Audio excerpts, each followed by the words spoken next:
Assalamualaikum warahmatullahi wabarakatuh. Hello everyone, let me introduce myself. My name is Muhammad Tabian. I am from the 10th grade ITPS SMA Temtar Ilmu Karawang.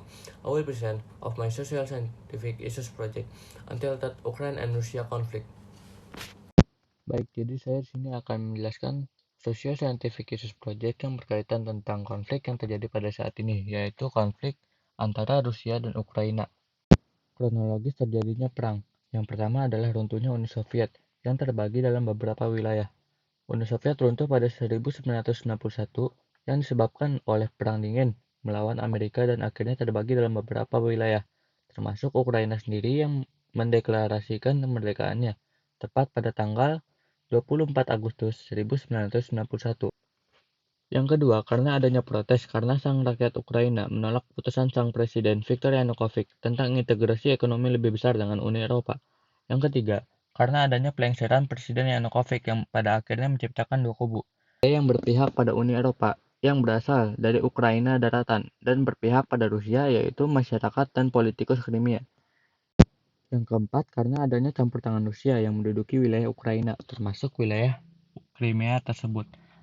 Yang kelima, karena Ukraina ingin bergabung dengan NATO, sehingga Presiden Rusia Vladimir Putin itu marah dengan Ukraina dikarenakan sudah banyak hubungan yang terjalin antara Ukraina dan Rusia tersebut.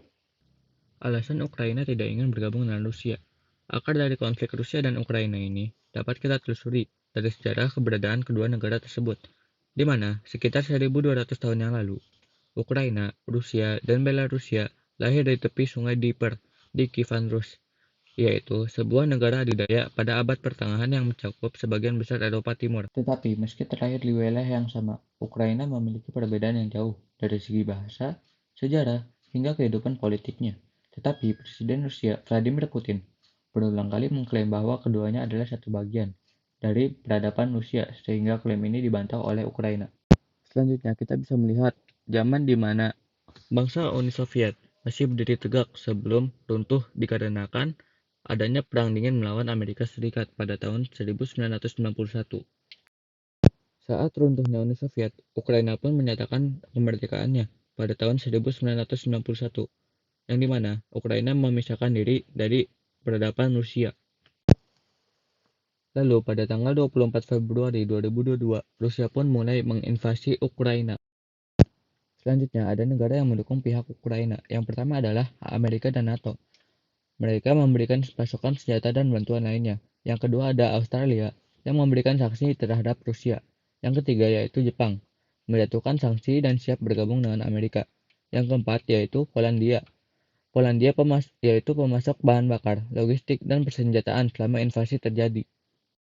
Tetapi ada pula negara yang mendukung pihak Rusia. Yang pertama ada Cina. Cina akan mendukung Rusia secara diplomatis dan mungkin secara ekonomi. Yang kedua adalah Ceknya. Ceknya mengirimkan bantuan militer, termasuk pasukan militernya. Yang ketiga, ada Kuba. Rusia dan Kuba menjalankan kerjasama dalam ekonomi. Yang keempat adalah Myanmar. Myanmar menjalin hubungan diplomatik yang hangat. Ukraina memiliki sumber daya alam, diantaranya adalah gandum, ekstraksi besi, dan titanium.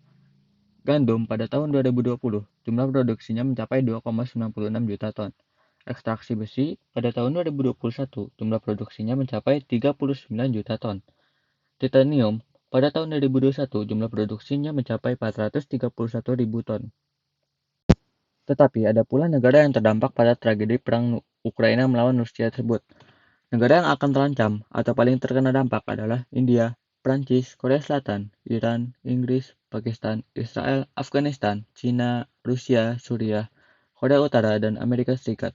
Tetapi semua negara akan terkena dampak dikarenakan adanya lonjakan ekonomi yang diantaranya adalah harga minyak dunia yang pasti akan naik, ancaman terhadap inflasi, gejolak pasar saham, pertumbuhan ekonomi yang melambat, serta adanya kenaikan suku bunga. Selanjutnya, terdapat dalil yang berkaitan tentang bangsa Rusia dan akhir zaman.